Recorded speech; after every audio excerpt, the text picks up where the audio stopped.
екеуміз үйленеміз деп шештік деп. Все, мама, қай жеріне алып келесің бұл қызды? Бір бөлмелі үйде тұрасың өзің деп бізді қайтарып жүргені бар. Мама менікі мынау жыртылып қалды деп қарасаң, ол неше түрлі жіппен өзі тігіп қойған. 3 күнге, 1 күнге келеді бізге. Мен ренжімеймін, біздің қасымызда жоқ екенін. Таксовать етіп жүріп, жаңағыдай футболын бірге қатар алып жүріп, сондай сынақтардан өткесінде Әкесінің атын шығарып, сол әкесін көре алмай қалған қызығын жаңағы осы балалары көрсін енді.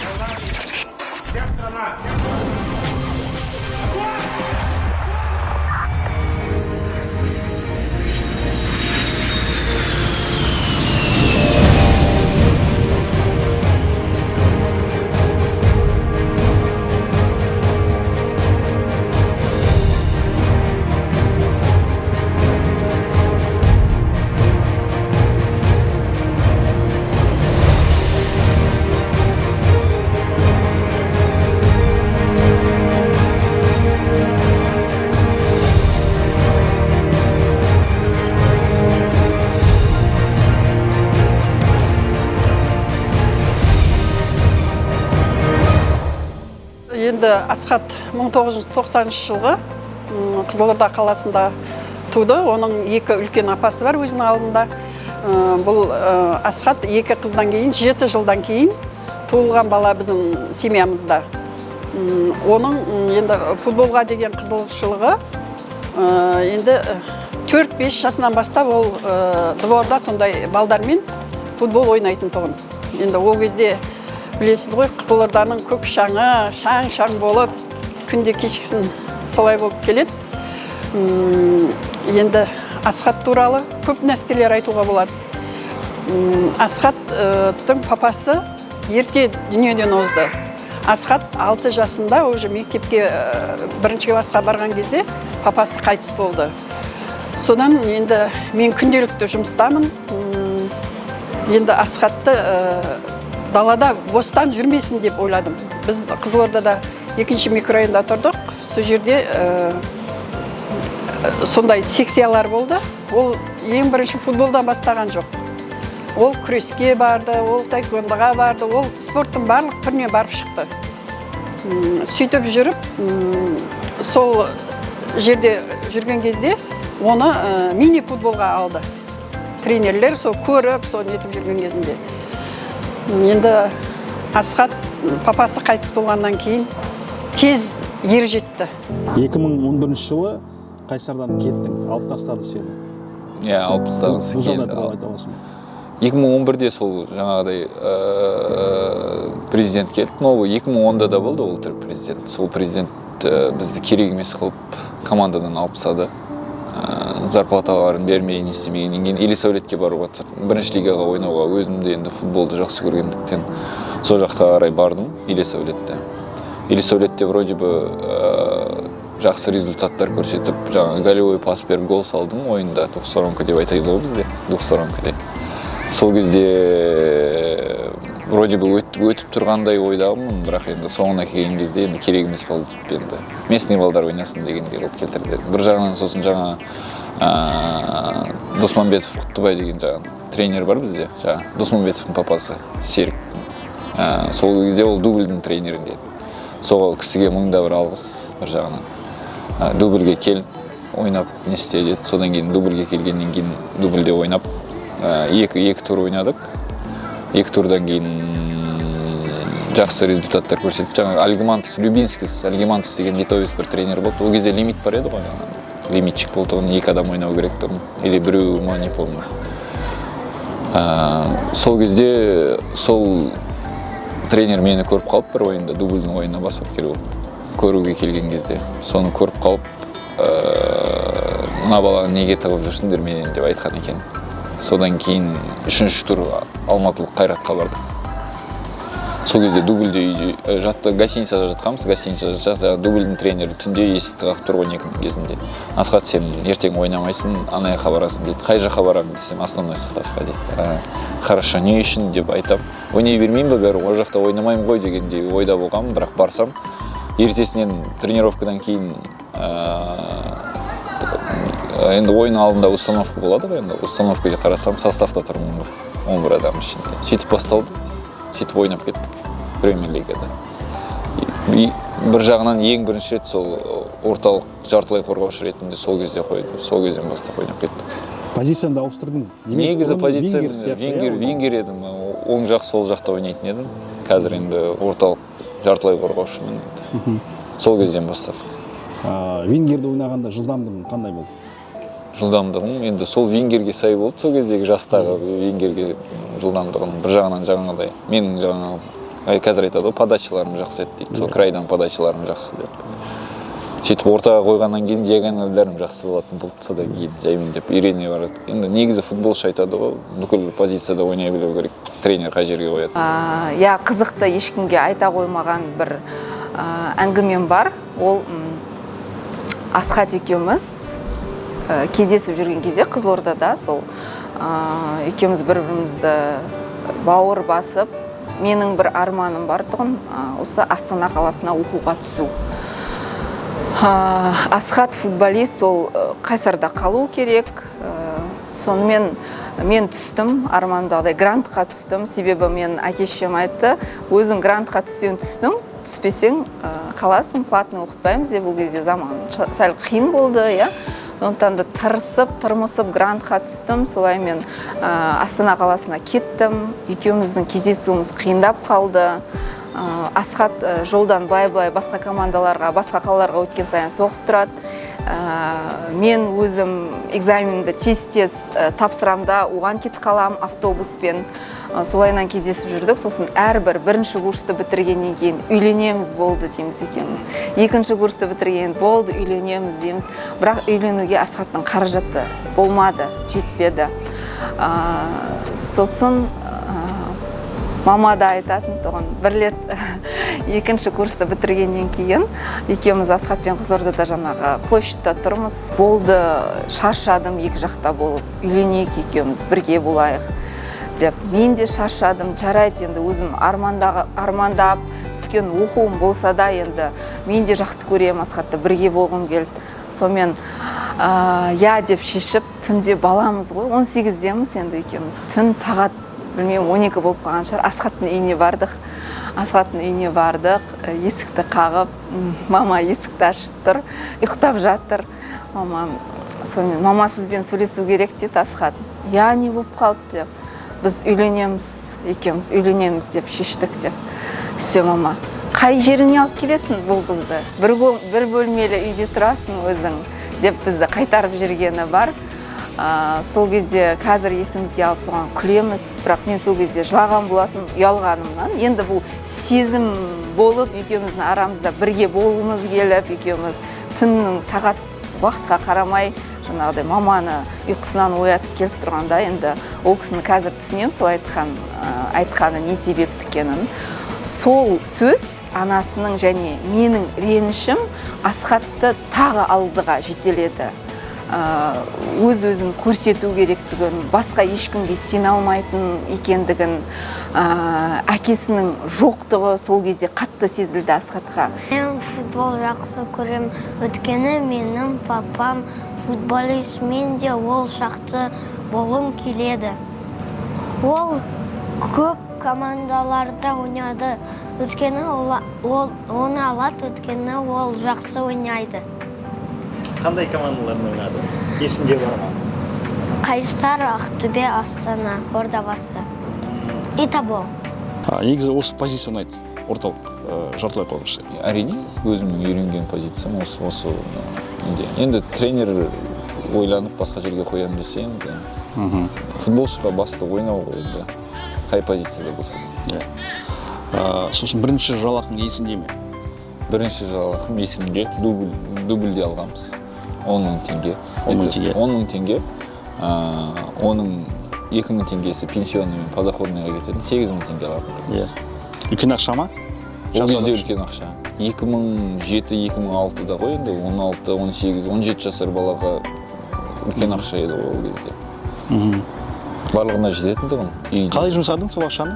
Мамаңға берген болмаса? Мамаға үйге бердік, үйге не алып келгенім есімде емес, бірақ әртүрлі продукты ма, может, бір нәрселер алып Иә. келдім сол кезде. Ал бірінші алғашқы үлкен контракт алғанда не Үлкен алдың контракт болғанда менде үлкен контракт. 60 мың теңге болды ол кезде де енді ойнап. Үлкен премиальный болған. Иә. Где-то 500 бір нәрсе мыңдай. Иә. И то біз ол кезде наличный беретін еді ғой. Бір үлкен ағамыз бар, соның үйінде жұмыс істеп жаттық. Жаңа жас балдар енді кезінде көмектесетін едік қой, енді үлкендерге, нелерге жұмыс істеп жаттық. Сол кезде енді сол бухгалтериядан звондайды, келіп премияларыңды алып кеттіңдер деп. Иә. Премияларыңды алып кеттіңдер деп. Иә. Сөйтіп үстіміз кір не істеп сөйтіп алып келем. Сол кезде тек 2 шорт үйім қалтасы болған, 5 мың теңгеліктер андай санап береді ғой. Соны салам. Сөйтіп үйге барам да, үйде мама бар. Үстім кір. Ана ақшаны әкеп тұрмын. Маманың көзі қорқып тұр. Мынаны қаяқтан алдың дейді. Премиальный мама осы ойындарға сізге деп өйстіп қолына берген кезде шоке болып қалды. Сенбеді біріншісінде, что шын алдың ба осыны, бір жерден алып кеткен жоқсың ба деп қорқып не істеп, андай үстім жан болып тұрғаннан кейін. Біреу жоқ, біз жұмыс істеп келе жаттық жаңа бір жерден. Сол бүгін премия беретін болған, соны шақырып алдық дейді премияны. Негізі футболшы үлкен ақшаны алғанда алғаш рет басы айнала ма? Мен Нан алам деп тренировкаға бармай қалады. Жоқ, ондай не болмады. Мен ақшадан гөрі футболды көбірек жақсы көрген шығармын деп ойлаймын осы кезде. Жақсы өмірге, неге тырысуға, одан да көбірек табуға болатыны айтады ғой. Бірінші футболда айтады ғой, деньги сен ақшаны қума дейді, ақша сенің артынан қусын дейді одан. Иә. Сондай қағида болды ма, может, соның барлығы бұйырып тұрғаны шығар осы. Бұйырған кетпейді дейді ғой. Бірақ та сен жиі көрдің, жас футболшылар алғашқы контракт алғанда, ақшаны алғанда, тренировкаға бармайтын, кешігетін, дисциплина жағынан проблема болатын. Сол енді адамның өзінің мінезіне байланысты деп ойлаймын. Өзі ойланып, сана сезімімен ойланып, одан да көбірек басқа дәрежеге жетем деген адам, ол өзі жетеді. Енді ойларының, санасының жетіп тұрғаны сол ғана шығар. Иә. 4 рет Қазақстан чемпионы атандым. Ең бағалы чемпиондық қай командада нешінші жылы болды? Ең бағалық болғанда 4-еу менде ондай көп емес қой. Қазір көптерде бар ғой, Лагвиненко, Мокин, 4-те аз емес. 4-те аз болғанда ең есімде қалатына негізі, бірақ өзімде қатыспасам да Ақтөбедегі 2013 соңғы минутта Абат Соқыны ма? И ең өзіме бағалы, өзімнің шынайы футболшы ретінде сезініп, сол үлесімді қостым деген осы 21-ші жылы Тобылмен болған чемпионстың. Сол. Есте қалатына Ақтөбедегі, ал өзіме галочка қоятындай сол Тобылда болған чемпионстың. Бірақ та ең бағалы лауазым, ең бағалы медаль ол кубок 2009. Неліктен? Туған командаң. Туған Қызылордаң. Ол командаға да енді бір өзіміздің себебіміз тигеніне де қуанамыз енді. Өзіміздің туған команда болғаннан кейін 20 жылдан ба, 21 жылдан кейін барып бір нәрсе ұтқаны болған енді. Ол жылда командамыз өте керемет еді. Сол кубокты ұтқанымызға өте қуаныштымыз. Қандай борьбада ұтқанымызды көрдің ғой. Қайсар жоғары дәрежеге жетуге лайық па қазір бастап? Мысалы, чемпиондыққа таласу, медальдарға таласу деген. Мысалы, 90-шы жылдары Қайсар Қарекейін командасы медальдарға таласты. Қазір неліктен осындай жағдай жоқ? Неліктен болғанда енді барлығы келіп осы бізде өмірде, енді ол футболда ғана емес, өмірде барлығы келіп ақшаға келіп тіреледі ғой. Енді ақша жағынан, инфраструктура жағынан, енді жаңа акиматтың поддержкасы жағынан, енді сол көзқарастары жаңа футболды жақсы көріп, жаңағыдай қылып сол жағынан ақшасынан бөлек. Енді жақсы ойыншыда любой барлық нәрсені жақсы ақша тұрады деп айтады ғой жаңағыдай. Енді может сол ақшаға келіп тірелетін шығар. Әрине өзімнің туған клубым болғасын ол үлкен мәртебеге лайық. Мені осындай Асхат ретінде танып, бүкіл Қазақстан танығанда сол клубтың арқасында ғой, енді футболшы ретінде сояқта бастадым барлық мансабым. Маған футболдағы балалар айтады, что сенің папаң күшті жақсы ойнайды, қандай гол салды, сурет істеуге болады ма дейді. Менің де класстастарым номерді алып алады. Плаванияға қатысам ғой мен. О жақта балдар бар. Солар Алихан деген бала бар. Сол мамасының телефонынан. Бізде Айсун штаб бар, мамада, иә. О жақтан папаның номерін алып алып. Поклонник, Мансур деген, ол өзінің обойына папаны қойып алған. Мен видеозвонокқа звондасам папаға, ол қуанады. Сөйтіп, біз папаны мақтаймыз. Біз оны қатты жақсы көреміз. Ойынға сәттілік береміз. Асхаттың маған тәрбиесі, адамгершілігі, еңбекқорлығы, шындықты жақсы көретіні өте қатты ұнады. Менің жүрегімді жаулағаны оның жаман ойының жоқтығы болды. Өмірге көзқарасының басқаша екендігі, сол маған өте қатты ұнады. Бір-бірімізді жақсы танысып білдік. Мен негізінде Асхатты отбасымен мен бірінші таныстырдым. Негізінде ер кісі таныстыру керек қой енді қызды өзінің отбасына, бірақ менің соншалықты сенімім оған, бір жағынан әке-шешем мені жіберіп тұрсын деп ойладым, сенімді болсын, қорықпасын, уайымдамасын деп ойладым. Сонымен үйге Асхат шақырған болатын тұғымын. Ол кезде марқұм әжем де тірі. Ең бірінші жақсы көріп қалған әжем болды Асхатты. Асхатты Асхан деп айтатын тұғын, Асхан деп, өте жақсы бала деп, әкем де, анам да өте қатты жақсы көрді Асхатты. Содан кейін сеніммен мені жіберетін болды, ол мен бірге. Сол күнде... Айтуынша әкеңіз қатал болды. Иә, қатал болды. Негізі ең бірінші мен құрбымды вокзалда шығарып салдып тұрдым ғой, сол кезде Асхат командасымен кетіп бара жатыр екен. Ол мен поездың ішінен көріп қалған. Сонымен ол кезде сотовый телефон жоқ, ұялы телефонды алып маған хабарласқан. Мен ол кезде даяршы болып жұмыс жасайтын тұғымын. Сол әкем алады, ағам алады, маған ұрсатын тұғын, кім ол звондап жүрген. Мен біріншісінде Асхатты жек көріп қалдым, таныспай тұрып та жек көрдім, себебі сол үшін, танымайтын адам үшін мен өзіме ұрыс естідім жақын адамдарымнан. Кейін Асхатқа бұны айттым ба, айтпадым ба білмеймін, дауысы ұнап қалды маған Асхаттың. Дауысынан оның бір адамгершілігі, тәрбиесі сезіліп тұрды. Всегда гламурная машина. Легенда. Иә. Автор гола ворота Голландии. Ол Данияның алдында ең маңызды гол Хайдукқа болған сияқты, иә? Асхат Тепси. Тепси 20 айқайлар. Қазір тренд болып кетті дейді ғой. Сол ғой. Алдықты сол. Тепси Асхат деп ашып. Сосын мына голды, мына дыбысты Данияға салды. Көрдің ба сол? TikTokқа жарып жатыр. Сол. Көрген жоқ. Жоқта не деп отырмын. Келатыр жұлдыздар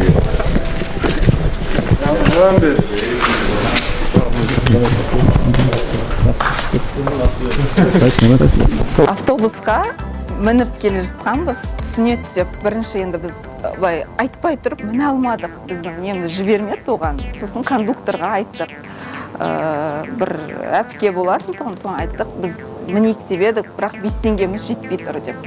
Жоқ, болмайды деді.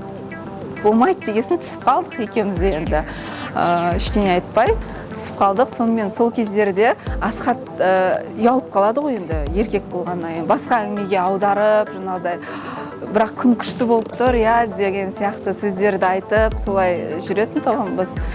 Асхат андай өтірік айта алмайтын адам, міне салайық, біз студент болдық ол кезде, біз былай болатын тұғын, мінемізді үндемей түсіп кете беретін тұғынбыз қыздармен. Соған айтсам, сөйтейік деп қазір үндемей түсісамыз. Жоқ, айту керек, қазір сұрап қалса, қалай ұят болады деп сөйтіп айтқан. Сосын айтып еді, мінгізбеді. Сонымен түсіп қалдық. Асхат, сен өзің Қызылордадан боласың. Ордабасы, Шымкенттен. Сендер еще жас футболшылар болғанда принципиально южный дерби дейді ғой мысалы Қайсардың жігіттері шерек түрде анау Ордабасыға барады немесе Таразға барады. Сен неліктен Шымкент таңдадың? Шымкентті таңдағанда енді мен вообще өмірімде ойламадым что мен Шымкентте ойнаймын деп карьерам болады. Негізі бірақ басымыз піспейтін тұғын балдарымен, Шымкенттің балдарымен южный дерби дейді ғой, всегда ойынымыз андай қырғынмен өтетін да, по-любому бір қырылыс болады деп. Вообще сол жағынан ойлағам мен ондай қырылысқа ондай қатты жақын болмағандықтан, не істемегендіктен ондай конфликт не істемегендіктен болсын Шымкентке келмейтін шығармын вообще деп. Сонымен білмеймін енді Аллахтың қалауымен өйстіп айналдырып алып кетіп. Бір нәрсені қаламасаң сол нәрсе болады деген шынымен екен ғой. Бірақ қазір өкінбеймін, что Шымкентке келгеніме. Барлығы ыстық қабылдап, жанкүйерлерге не істеп жаңағындай қуанып не істеп қуаныш сыйлағанымызға қуаныштымын келгеніне. Өзіме ұнап жатыр енді жаймендеп жазы келіп жатыр ғой, әдемі болып жатыр. Осы не ғой? Жас болғанда анау Элялармен, Гафурлармен сонда южный дерби болғанда төбелестің ба, қырылып? Жоқ, мен Гафурды ғана, Эляны не помню, Эля ол 89-лармен ойнаған, кажется, ол заряженный ойын. Эля, кешір брат. Сонымен Гафурды танимын, 2000 жылдан бері Гафурды танимын. Түрі өзгермеген әлі. Сол ғой. Бір-біріміз. Бірақ қырылғанда ойыннан кейін енді қанша достығымыз бар ғой, біз ойында сол достығымызды енді біз келісіп алғанбыз, ойында ұмытамыз. Ойында енді әркім өзінің командасының задачасы бар ғой, соны орындауға тырысады. Сол жақтан ақша алып жатқаннан кейін, зарплата алып жатқаннан кейін, сол жақтан нанын жеп жатқаннан кейін енді сол жақтың несін ғой енді алдағы қойған мақсаттарын орындауға тырысасың. Бірақ ойыннан кейін сол поледа болған нәрсені бәрін поледа қалдырып, ойыннан кейін достығымыз ары қарай жалғаса береді. Ешқашан ойыннан кейін, ойында біреумен ұрысып қалып, ойыннан кейін оны жалғастырған вообще болмады ешқандай. Таразға шақырды ма сені? Кезіне? Жоқ, Таразға шақырмады. Тараз енді таланттылардың шыққан жері деп айтады. Олар бөтен адамдар шақырмайды. Өздерінің адамдары бар, балдары бар. Сосын не ғой, бұрынғы командалардың фанаттарымен қарым-қатынасың қандай? Қарым-қатынасың? Тобылмен, Қайсармен, Ақтөбемен мені всегда сынайды. Енді айтамын ғой, ол неге маған ренжи береді деймін да, кезінде 15 жылдағы ренжіп қалады да. Менде де 2 жыл контракт болған ғой, как Пизели сияқты. Пизели просто публично айтты да оны. Ал мен публично емес, мен тек 2 ғана айлығымды алдым да кетіп қалдым. Ол 1 жыл айлығымды мен Ақтөбе облысына фанаттар үшін не үшін бердім деп айтады да. Дәл сондай контрактты мен де тастап кеттім. Тем более ол просто кетіп қалды, а мені Астанаға сатты ғой ол адамдар. Соны түсінбейді, сол кезінде біздің ақшаны жеп кетті, не істеп кетті деп ойлайды. Мен айтамын, мен мойындаймын, что Ақтөбенің жанкүйерлері бірінші орын неде. Мысалы кешеде ойында, мысалы Гадранимен, немен Танжарықпен қырылып қалып деп айтып жатыр ғой. Мен 90 минут шыдап келдім, Гадрания өзі провокатор жаңағыдай. Судьяға бара береді, айта береді. Сосын бір жағынан дос біздің командада Гафур деген Сүйінбаевқа өзі бір нәрсе қатты бір нәрсе айтқан, содан кейін бардым. Бірақ енді ол айтып отыр, барлығы жаңағы алаңда қалып қойды, даже Гадранимен. Ойыннан кейін мен жаңағы балдардың гостиницасына бардым, Артур Жулпаға, Дмитрий Шамко, Юра Логвиненко деген жаңағы Анатолийшке бардым.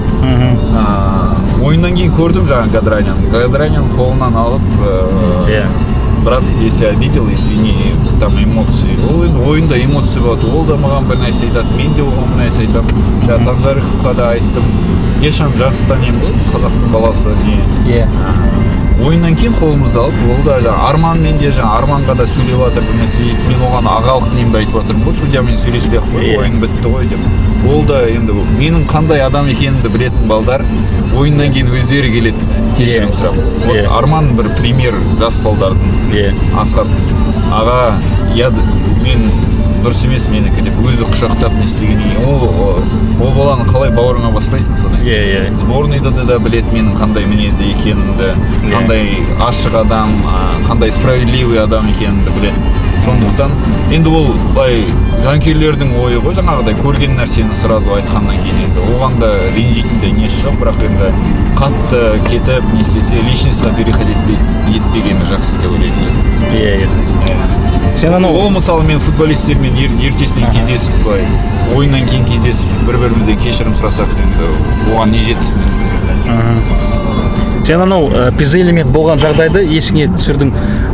Меніңше қазақтың футболшыларының кішкене не жетіспейді екен пиар жағынан. Олар мысалы бірдеңе жасаса да соны айтпайды, ал шетелдік ойыншылар келсе пиар қылып бәрін айтады. Мен ақшадан бас тарттым. Менталитет қой. Неткен? Кішкене менталитет өзгерту керек бізге. Жоқ, өзгерткенде де енді біз мысалы бір нәрсені істеп көкірегімізден ұрып біз мынандай жасап жатырмық дейтін халық емеспіз біз қазақтар. Ол жағынан бразилецтер, басқа да европалық елдерден келетін, олар типа солай көрсетіп өздерін жақсы көрсеткісі келеді. Жақсылықты бір тағалам ғана көріп тұрса болды ғой. Қасындағы жанұяң білсе болды, достарың білсе болды. Барлығына жария ететіндей нәрселер емес олар барлығы. Менің өзімнің көзқарасым сондай да. Сен өзің 30-тан бастап пашыла бастадың. Журналистерге, жанкүйерлерге. Енді білмеймін, осы абыройды жинағаннан кейін, жаңағыдай опытты жинағаннан кейін енді халыққа енді футболистер деп айтса ақшамен связаны только, клубтармен, жаңағыдай шетін адамдармен связаны. Жоқ, бізде ол футболшы, мысалы, бір футболшы сөйтіп істесе, бүкіл футболшы сөйтіп сондай деп ойлайды. Ол негізі ондай емес, жақсы футболистер де бар, өзі семейный футболистер де бар, ішпейтін футболистер де бар, қыдырмайтын футболистер де бар. Сондай адамдар бар екенін көрсеткіміз келіп жатыр осы кезде. Болашақта оқуға түскің келе ме? Оқуға? Футбол саласында. Футбол саласында. Бапкерлікке, немесе менеджер ретінде. Білмеймін, енді оны бір алла біледі, бірақ қазіргі кезде ондай жағынан өзімді көре алмаймын. Ойланып көрдім ол жағынан. Енді айтпай-ақ қояйық, енді өйтіп мынаны істемеймін деп, енді алдағы уақыттар көрсетеді. Футболды бітіргеннен кейін өзі осы өмірдің ағымы алып келеді деп ойлаймын, сол неге. Бапкер бол не, может директор боласың ба деген барлығына. Енді оны бір құдай ғана біледі. Ассалаумағалейкум, Ордабасы. Ашып жібересіз бе?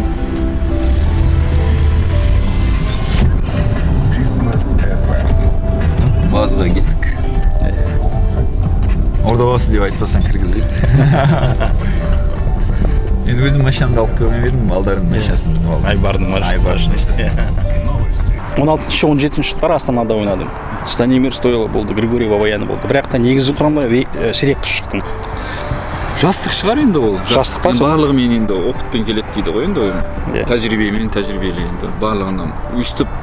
Мен өмірімде ешқашан өкінген емеспін, что скамейкаде отырдым, скамейкаде отырсам да өзім жан тәнімді өзім шыққан бір 10-15 минутыма бергім келді, өйткені футболды жақсы көремін жүрегіммен. Содан енді өзім ләззат аламын, содан өзім жұмысым болғаннан кейін істегеннен кейін өзім футболдық өмірді таңдағаныма ешқашан өкінген емеспін. Мысалы, қазір сен бабына келдің, тәжірибеде бар, опытта бар, бәрі бар, соққыда бар. Егер қазір Астанаға шақырса, басқаша ойлайсың ба сонда? Қазір басқаша ойнайсың ба? Көшбасшысы боласың. Көшбасшысы болғанда енді ояқта да енді әрбір тұлға айтады ғой, әрбір футболшы бір өзі тұлға ретінде мықты ойыншылар деп. Ояқта да мықты ойыншылар бар. Енді маған бас бапкер өзі сеніп солай не істесе, жоқ, мен көшбасшы ретінде емес, өзім ойыныммен жұрттар көреді ғой енді, халық көреді, тренер көреді, жаңағы бапкер көреді, өзі шешеді, лидер боламын ба, или заменада отырамын. Бірақ та қазір шанс көбірек мысалы.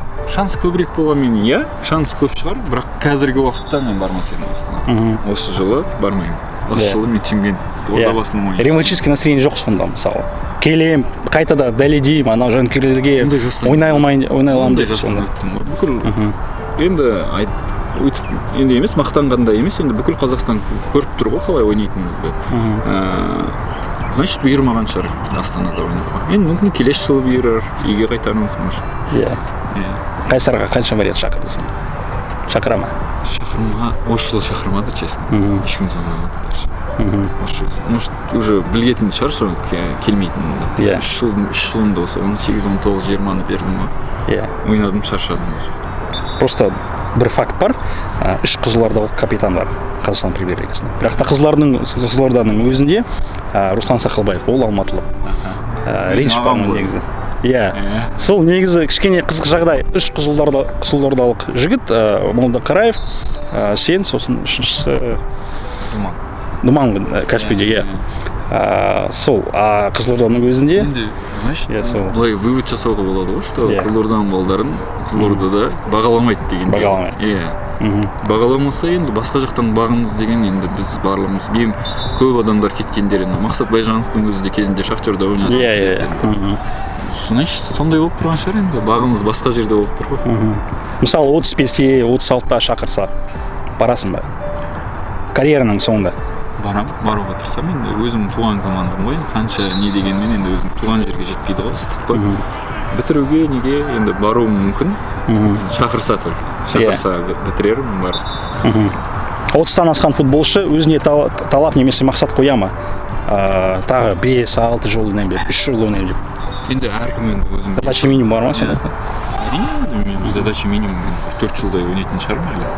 36-ға дейін. Иә, 36-ға дейін ойнасам енді Құдайға шүкір. Рахметімді айтармын маған.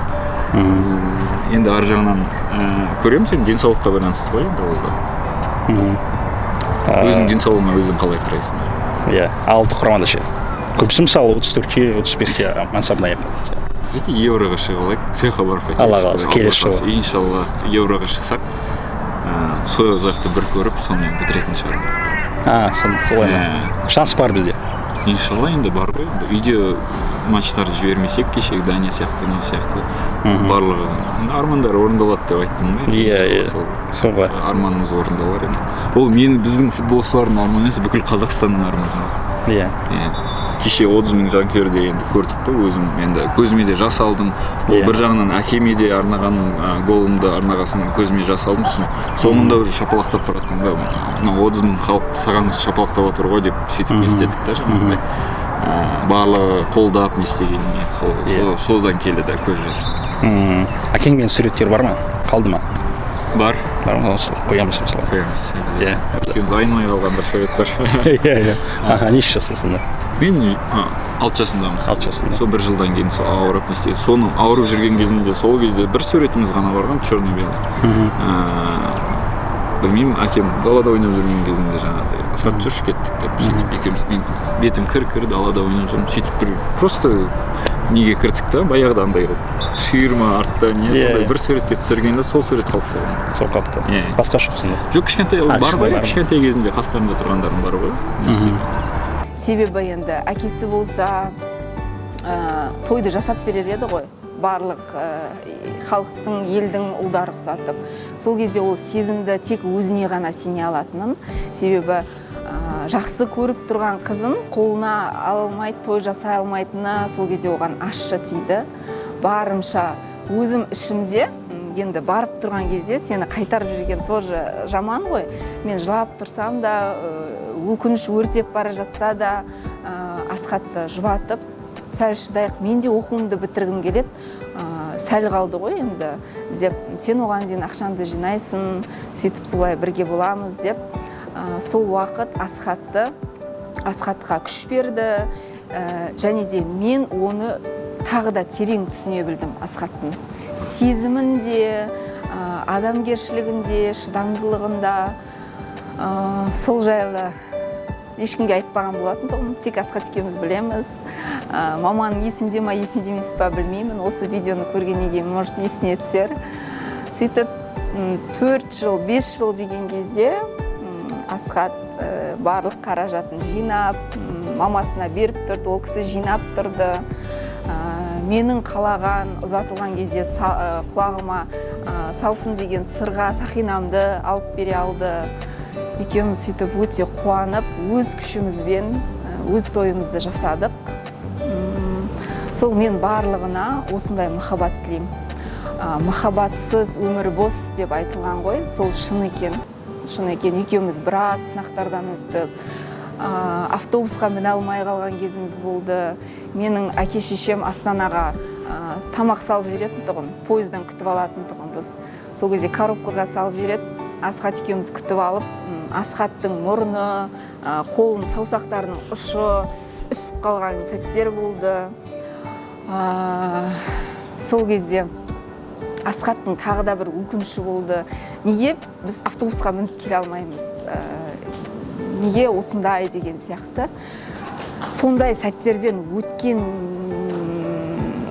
ғашықтар ғана осындай әрі қарайда сынақтар оларға өте жеңіл болады.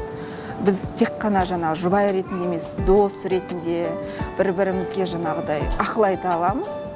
Әкем Қызылорда облысында туды. Әкем Қызылорда облысы, Арал қаласы, Бөген деген ауылында туды. Өзі боксты жақсы көрген. Өзі 12 баладан ең бірінші тұңғышы болған әжемнің. Жауапкершілігі жоғары болсын. Жауапкершілігі жоғары. Сосын әлі күнге дейін айтады ғой енді бауырларының жері өте жақсы қараған бауырларына. Ответственный адам болған ғой.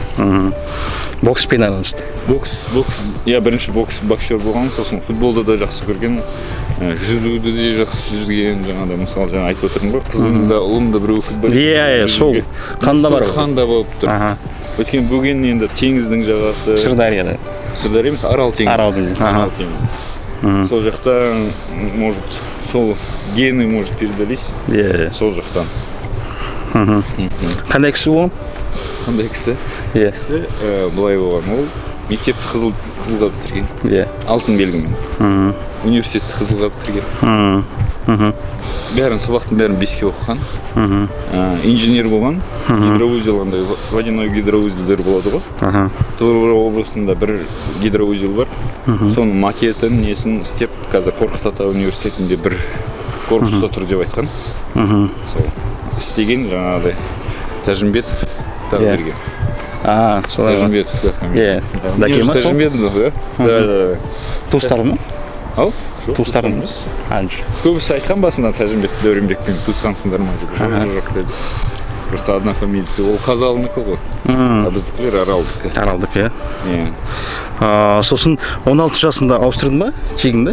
16 жасында. 16 жасында болғанда жаңа әкем қайтыс болғаннан кейін сразу 16 емес, ертерек ауыстырдым. Атын шығару керек деп. Атын шығару керек болғанда.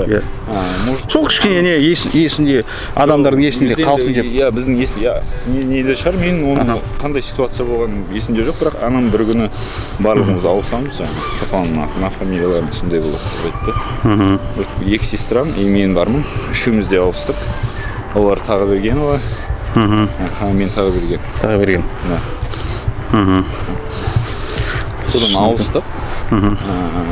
Может, енді қазір осы айтып отырмын ғой, подкасттарда айтып отырмын ғой. Осы 1-2 жылдықта ойладым. Осы папамның аты шықпаған, жаңағыдай жақсылықтары көп болған деп естимін да. Жаңағыдай. Содан кейін аты шықпағаннан кейін маған беріп, мені мысалы Асхат деп ретінде танымайды ғой, Тағыберген деп айтады ғой. По фамилияны айтады ғой. Сол фанаттар ғой, Тағыберген. Сөйтіп айтады. Бір жағынан соны ойланам да, соның әкемнің осы аты шыққанына да, несіне де, мен Тағыберген ретінде танығанымда сол Аллахтың қалауы шығар деп ойлаймын да. Сонда балаларында Тағыберген шығар? Балдарында Тағыберген. Мен өзім Асхат деп ауыстырайық деп жолдасым ой болған. Не надо, говорю. Пускай атасының есінде бола берсін деп.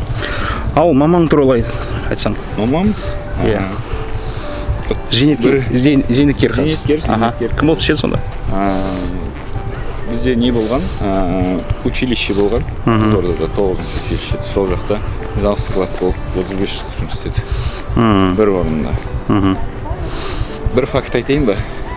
Екеуі класстас. Екеуі класстас па? И сен Махаббатпен тоже? Бір жастамыз, бірақ екі мектепте оқыдық. Ал екеуі бір партада отырады. Ол да анамда жаңағыдай үйінің ең үлкені тоже. 10-шы ма ол? Короче, тағдырлар ұқсас сонда. Тағдырлары ұқсас. Мінездері ұқсас па? Жоқ, мінездер ұқсас. Әртүрлі. Әртүрлі. Әше әкең есінде ме? Әкем есімде не? Менің кезімде көп бұзық болған кішкентай. Көп бұқтайтын болғансың деп айтады. Қазіргі балама қараймын неге бұзық деп ойлаймын, мамам айтады, сен өзің кезінде сондай бұзық болғансың деп айтады ғой. Сөйтіп айтады. Ана балам шамалы не бұзық болғанда бұзық емес, андай шустрый да. Любой нәрседе өстіп андай кипишной ғой, короче. Любой кипиш неде. Анам енді завскат болған, шамалы қаталдау. Может, осы қаталдықтың несі бізге беріліп, сол өстіп тәрбиеміз осындай болды. Сосын не ғой, Қызылордада туып өскенсің, Қызылордада по-любому районный движениелер болды 90-шы жылдары. Осы сол туралы айтып көрсең. Районный движение дегенде ондай хат. Жақынсың ба сен? Жоқ. Жақын болғанда енді еркек болғаннан кейін балдармен жаңағыдай не істеп жүрдік қой кезінде, бірақ ондай хат емес. Өзім өйткені жаңа спортсменмін, футбол күнде тренировка болды, уже дубльге кететін уақыт болды. Ондай нәрселерге көп араласпайтын. Жиі төбелестің ба сен мектепте? Жоқ, төбелеспейтін. Сөзбен шештің бәрін? Да, барлығын сөзбен шештім. Барлығын сөзбен шешуге болады ғой. Бірақ та мектеп кезінде олай емес қой, мысалы. Мына мен шығасың ба деп бірден сұрақ қояды ғой. Мен айтып отырмын, мен вообще конфликтті адам емеспін, негізі конфликтті адам емеспін, бірақ енді өзің намысыңа тиіп тұрса, конечно, ответін қайтарасың ғой. Просто барлығын сөзбен түсіндіруге болады ғой. Адамдар кейбір кезде мысалы 99 кінәнің бәрі тілден дейді ғой. Тіліне еге болса, әркім бар плюсаған кетті, өзінен өзі тиіспейді ғой. Где-то допустил, не істедің. Сондай да. Сосын мектепке қалай оқыдың? Жақсы оқыдың ба? 9-шы классқа дейін старшысы болған. 9-шы классқа дейін старшысы болған. Қалай ол сен футбол ғой, көп уақыт кетеді. Жоқ, көп уақыт кеткенмен, бірақ мен жақсы оқығанмын негізі. Өйткені анам айтып отырмын ғой, қаталда болды, сабақта. Содан кейін 9-дан кейін дубльге түстім. Дубльден кейін уже басталды. Футбол болған мен енді ана тренировкеге барып келесің кәдімгі ғой, сабағыңды оқисың. Бірақ та жарыстар болады ғой, жиі кетесің мысалы. Бізде Қызылордада ондай көп жарыс кезінде енді ондай таршылықтың кезі ғой, ол кездер деген. 2005, 2006, 2001-лер ғой, сонда мысалы ойнап жүрген. 10 жаста. Бір жылда бір турнирге ғана баратын едік қой, мысалы чемпионат Қазақстана. Андай часто турнирге бармаймыз ғой. Бізде чөк кезінде бір полеға. Короче, осылай жігіттер жылына тек қана бір рет Қазақстан чемпионатына барған жігіт, енді уже Дания қақпасынан гол соқты. Неліктен айтам? Көбісі айтады, вот біздің жастарға кішкене халықаралық дәрежедегі ойындар жетіспейді. Именно мектеп кезінде, бала кезінде. Сол себепті олар уже еуропалық футболшылардан уже отстают. Сол негізі былай барлық неде айтады ғой, детский футболды бірінші развивать, инфраструктуру, мысалы базаны нені салса. Мысалы қараңыз қазір Қайратта қанша бала местный бала өзінің воспитанниктері ойнап жатыр. Ол жаңа кішкентай сол школадан көтеріліп барып келіп ойнап жатқандар да барлығы. Может сөйтіп жаймендеп барлық клубтарға да сол не шығар, мысалы инфраструктураны көтерсе, мысалы жас кезінде бізде мысалы андай, мысалы Исламхан нелерде талант қой, мысалы. Солар мысалы сол кезде Европада мысалы туылған болса, сол Исламхан. Ол қазір Европаны жарып ататын еттім да. Реалда ойнап. Реалда ойнап па бір нәрсе. Мысалы кеше Дания енді дәлелдедік қой, что футбол ойнауға болатын. Қорықпай футбол ойнап, дәл сол футболды де ойнаймыз, не істейміз, ойнай аламыз жаңағыдай солармен бірге. Сол деп ойлаймын да, детский футболдан көтерсек барлығын. Иншалла енді жақсы болады деген ойлаймыз. Енді қазір жақсы бәрі жаймендеп басталып жатыр ғой. Жаңа Қазақстан дейді. Вообще сен ерді біріктірген Магомед Адиев қандай кісі ол? Магомед Адиев өте керемет кісі. Қалай айтсам, көбінесе енді өмірді жаңағы еркектік қасиет дейді ғой. Еркектік қасиеті. Сөзінде тұратын, теченец қой енді. Көбісі адал дейді. Көбісі адал. Адал жігіт. Даже тренировканың кезінде семейный проблемалар. Бірінші очередь бұл жақта бізде айтады, ол айтады. Семьяларында тыныш болу керек. Семьяларың, жанұяларында тыныш болса, сендер де тынышсыңдар. больше концентрации на тренировках жасайсыңдар. Если какие-то проблемы, скажите, можете на один день уехать, с ними порешать и приехать. Сондай дейді да, сөйтіп айтады. Сонда осындай сұрағым бар. Сендер Риксоста, Астанада 2 апта жатасыңдар. Сенің үйің Астанада. Сен отбасылы адамсың, 3 балаң бар. Сені жіберіп тұр ма сонда? Иә, жіберіп тұрады. Күн сайын? Күн сайын жіберіп тұрады, тренировкаға келіп. Бізде былай ғой енді, тренер ол былай айтады да. Маған главное на поле, да, 100%, 100% выкладывать етсеңдер. Басқа өмірде не істеп жатсыңдар, маған маңызды емес дейді, қызық емес дейді. Хороший футболист бол, жаман футболист бол деп ше. Главное поледа жұмыс істеп, маған тренировканы жасап берсеңдер, қалғандары бәрі. Я мен үйге барып тұрамын. 2 күн қалған кезде ғана кіремін гостиницаға. Просто тренировка. Өйткені бір жағынан ол маған жақсы. Жанұя мен, бала-шағаммен жаңағы көбірек уақыт өткіземін. Может, содан да шығар қазір татқанымыз. Жоқ, Астанада кім тұрады, солардың барлығы үйлеріне барады. 2 күн қалған кезде бірақ гостиницада боламыз. Сонда просто сендерге психологиялық тұрғыда кішкене жеңіл. Басқаларға. Көбісі 2 апта жатады, уже іштері пысады. Біз іштерін пыстырмауға тырысамыз, местный балдар. Жаңада енді қалаға шығамыз, қыдырамыз, отырамыз бір жерде, әңгімелесіп, не істеп, тренировкадан кейін. Сосын бізде өзімізде бір традиция бар, секрет, бірақ айта берейін. Ойындардың алдында, мысалы, барлық ойыншылар жиналған кезде командный ужин жасаймыз. Сол жақта тамағымызды ішіп, сөйлесіп, әңгімелесіп, алдыда тұрған ойындарға жаңағыдай настроимызды беріп бір-бірімізді қолдап, сөйтіп тимбилдинг қой. Тимбилдинг. Естім. Тимбилдинг болады. Ол жақта кабинкіде, неде, караоке айтып, не істеп, новый игроктар келіп, посвящение. Посвящение. Өлең айтам ма, футзалда? Футзалда көрдің ба видео? Сендерде солай ма? Короче, орындыққа тұрады. Өздері тренерлардың көзінше, ал біздер өзіміз бөлек балдарымыз да. Өзімізге балдар ғана, футболисттер ғана жиналып. Отырып жаңағыдай новыйдан келген ойыншылар бір өлеңдерін айтып беру керек бізге. Түсінікті. Ол да енді бір коллектив қызық болды. Сосын ертесінен уже тренировкаға жиналғаннан кейін басқа эмоциямен жиналасың.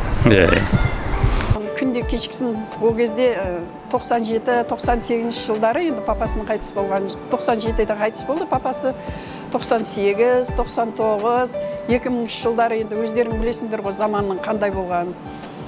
Жаңағы китайский 200 теңгелік жаңағы магазиннен анау нені алып келеміз. Оны бір 2 күнге жеткізбей, оны маған көрсетпей түнде өзі тігіп отырады. Сөйтіп ертеңіне алып кетеді, көрсетпей маған. Суббота воскресеньені қайтадан айтады, мама менікі мынау жыртылып қалды деп. Қарасаң, ол неше түрлі жіппен өзі тігіп қойған. Кедей ғой, сол кезде кедей дейді оны. Тряпочный ғой ол. Үстіңгі жағы тряпочный, асты не. Бала кездеріңде өздеріңде көрген шығарсыңдар ондай нелерді. Көпке бармайды. Енді Асхаттың футболды бастаған кезде, мен айтайын, ол тренировкаға неге барып жүрді, ол кездегі футбол мен қазіргі футболды мен салыстыра алмаймын. Ол кезде біз ата-аналар вообще балдардың несіне араласпайтын тұғымыз. Бір 2 айда, 3 айда бір жиналыс бола ма, тек соған барамыз. Балдар не істеп жатыр, не қойып жатыр, тренерлер оларға қандай не қойып жатыр, оны ешқандай не білмейміз. Енді сол кезде мини-футболда жүрген кезінде оны бір Кеңес Мырхеевич деген не болды, тренер болды Қызылорданыкі. Ең бірінші сол тренер оны тренировкаға алып, оның өткені Асхатпен жасты ол кісінің баласы болды. Жаңа Кеңес Мырхеевичтің. Сол жиналыста маған айтатын тұғын. Жаңағы, менің баламнан футболист шықпауы мүмкін, сіздің балаңыздан апа футболист шығады. Сіз қалдырмаңызшы Асхатты деп. Міне бірінші сол кісінің несі, ақыл кеңесі, екінші өзінің де енді соған бір несі болды ғой. Ынтасы болды, несі болды. Сонымен ол нешінші класс оқып жүргенде? 9 ба 10 оқып жүргенде ол уже дубльге түсті. Дубльден сөйтіп ойнап жүрді. Оны Асхаттың бұл футболға келгенде кедергісіз келген жоқ деп айта алмаймын. Кедергілер болды. Неге жаңағы Суперлигаға ойнайтын кезде бір жылдары ол 6 ай үйде жатып қалды. Енді өздеріңіз білесіздер, футболға қалай барлық жерде бар ғой. Мысалға таныс бар, тамыр бар дегендей. Бірақ мен Асхаттың ондай несіне ешқандай араласқан жоқпын. Сөйтіп 6 ай үйде жатып қалды. Мен өзім баламды қатты уайымдадым. Кәдімгідей ешкіммен сөйлеспейді, ешкіммен араласпайды. 6 ай бойы етпетінен жатып қалып бала. Уайымдап жүрдім. Бір күні фамилиясын атын ұмытып қалып отырғанымды қарашы. Никитенко. Владимир Никитенко сол шақырды. Шақырғанда ол барғысы келмеді. Әй, Асхат, сен арыстансың, кел. Болмайды өйтіп жатқаның деп. Сол Никитенко бұны бірінші рет поляға шығарды. Бірінші поляға шыққанда мен білем, Асхат қорқыңқырап тұрды. Никитенко кәдімгідей осылай итеріп, алаңға шық, сен арыстансың деп өстіп итерді. Оның несі арыстан. Содан ол поляға шығып кетті. Енді көп нелер айтады, Никитенко сіздің папаңыз деп. Ол Никитенконы енді біз ондай танымаймыз, бірақ баланың несін, талантын, баланың несін, көзінде оты бар екенін Никитенко көрді, меніңше. Сөйтіп, оны Қайсардан жұлып алып, Ақтөбеге алып кетті. Ақтөбеде 3 жылдай болды, 3 жылдай болды Ақтөбеде. Сосын Астанаға келді. Бар қаланы білмейді, короче.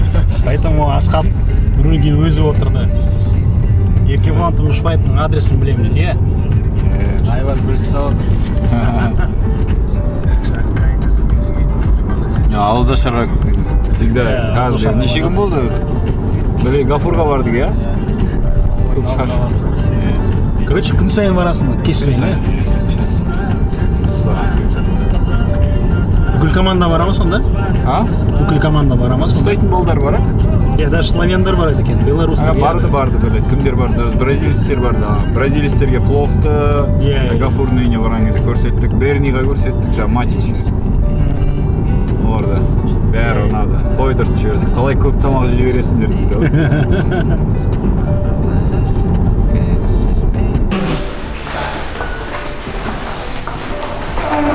Нешінші шашты? 15. Бізде традиция әйелінен несіне гүл апарып береміз. Қазір Гафурдың әйеліне гүл апарып бердік мамасымен. Қазір енді Тұңғышбаевтың әйеліне апармаса, Тұңғышбаев бұны шығарады. Сосын әйелге де жүгіру керек, видеоны көреді. Әйеліне айына қанша рет жүгіресің?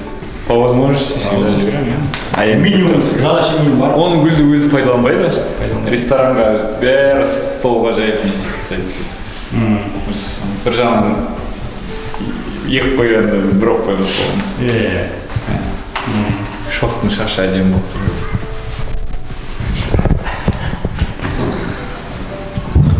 Таптың ба мастерді бұны?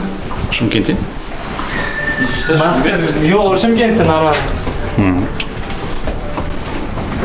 Үйреніп қалған ғой Өзбекстанда топормен не істеп. Просто Белоруссияға барып. Аптекаларда. Белоруссияға барып қойшы бала адам болады. Белоруссияда біраз солидно ма? Жақсы айтып отырмын ғой. Только здесь. Жоқ, она не готова. Не готова еще? А у тебя так, да, это? 2 дня барышын керек. 3-4 дня делаешь, да, прическу? Ұятады да, емеден кейін. Тұрады ертеңді. Уже опытный маны жауырген кейін. Красота требует жертв, дейсің.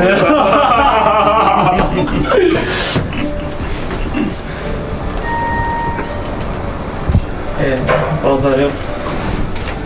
Шырайлы. Шырайлы Шымкент? Шырайлы Шымкент, шырайлы. Қандай көп бastың?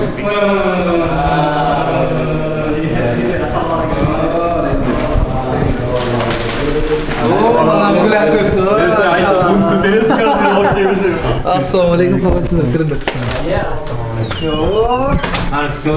Тастап кетті ғой саған болыпты, шоқ қой. Қанша кетемін? Сіз жүр кімден? Ау, бекер екінші ау кімден? Сөзім ол. Мен ба? Иә.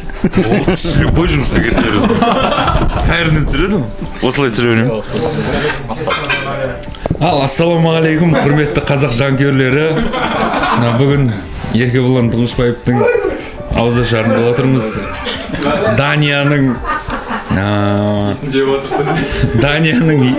міне етін жеп отырмыз. Иә, міне ауызашар қабыл болсын. Шкафурт түсіріп қой, шкафурт. Гафур міне. Кезінде Данияға салған деп. Кезінде Данияның етін Қазір 33-те, бірақ түрі уже 43-ке келіп қалды. Тима. Бұны неге Динара отыр екен ол жақта. Мына ас болсын. Негізі саламды ауыстырамын. Әгешпен бұл қасат бәне. Ас болсын жіктер. Үлген дөрі қасат берші болыпқа. Бабур, афиет болсын, әбей. Бұл түрге біз қой өзбек қой. Келістірген мойын. Дұрыс түсіріп отырмын ба?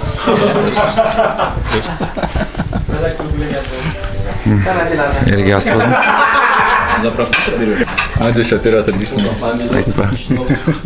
Оператор өзім. Долясы 50%. Өзім.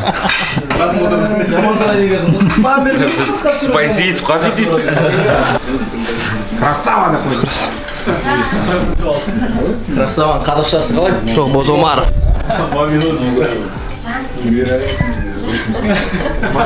Не болды, айтшы кән. Мен жаңа бит шығады. Динар, спасибо. Интернетте тамақ істеп жатқандар. На каком канале будет влог? Канал емес, ютубта болады ғой. Сол ютубта канал ғой? Иә, білмеймін. Прикольно. Білген үшін айтамыз. Бұл біздің бомбардир 2 гол салды. И өзімізге 1 гол салды, 3 гол бар. 1 гол а. Бір не алып келді. Түсіріп келдің ба сияқты? Ана жақ түсіп келді. Жоқ, мен қазір оператор вармын мен, вар. Тамат отырбаевтың ше, 2019 жылында 3-ші турда 3 өзіне залғы жерген. Сөйтсе, біздің тренер айтты, олар тренер айтқан. Ты, бля, уже Тамасов перегнал ты. Қазыңыз қаласы мен. Нормально мағыл. Мен балам емес, қазір халықтың баласы. Мен де сіздер сияқты телевизорден көріп отырам. 9 ай бойы семьясының қасында болмайды. Арасында семьялары барып тұрады. Енді бір Алла жар болсын деймін. Жаңағы не айтам, басында айтуым керек еді. Осы Асхат туылған кезде өзінің әжесі Асхат деп қойды. Сол кезде папасы айтты да, Асхат деген не мағына береді? Мама, мен Асхат деген басқа ұлттың аты сияқты ғой. Мен өйтіп қойғым келмей тұр деді да, мамасына, өзінің шешесіне.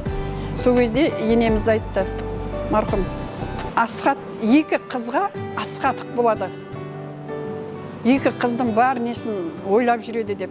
Қазір ойлаймын, сол кісі үлкен кісілер енді алыстан болжаған, көріп келдігі бар ма сондай ғой. Қазір енді шынымен 2 қызға әкесі сияқты көмегін береді, барлық несін аямайды.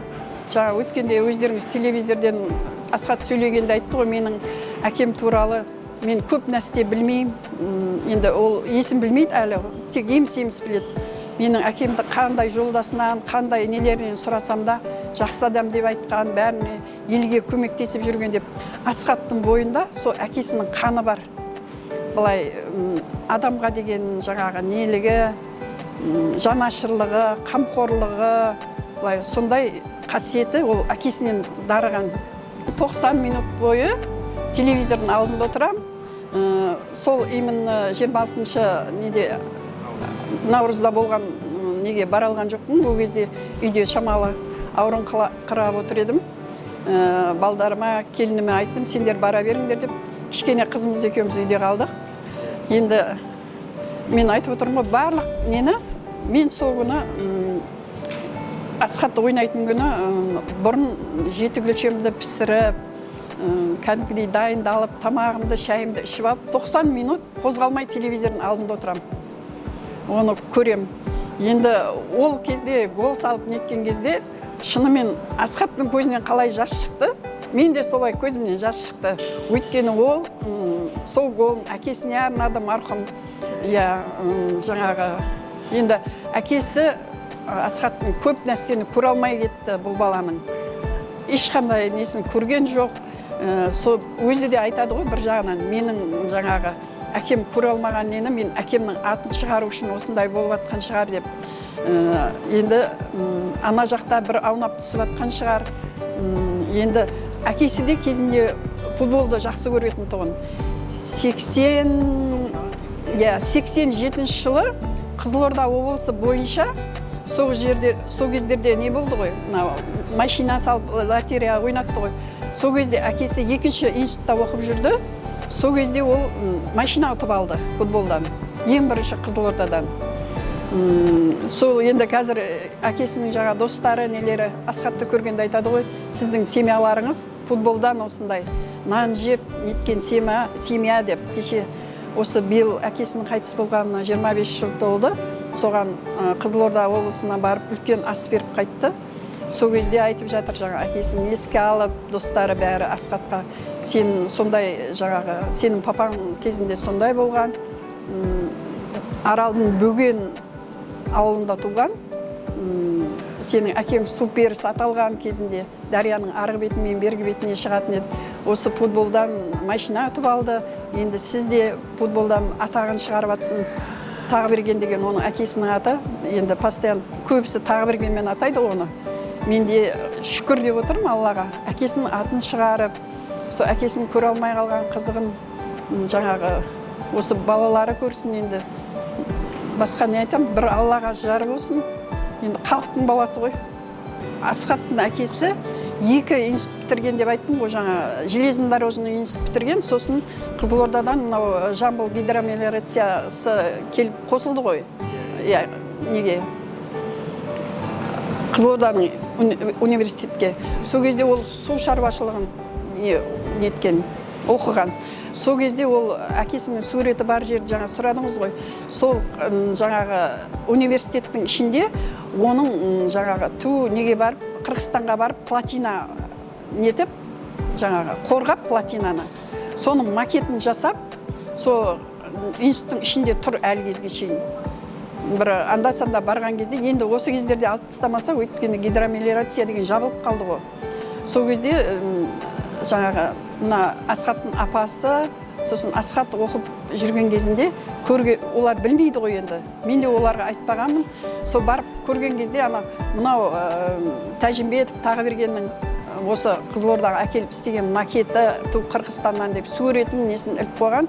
Соны көріп бұлар, ой, біздің папамыз осындай неткен екен ғой, мына жерде макеті бар екен ғой, біз осы кезге шейін көрмеппіз деп. Сол кезде мұғалімдер айтып келді, балдарыңыз жылап қалды, сол кезде көріп әкесін еске алып деп. Сол оның несі. Сосын ол кісінің партийный адам болды. Кезінде Қызылордада отдел су строй деген мекеме болды. Кезінде жабылып қалды. Анау Америкада жүрді, соның басшысы кім еді?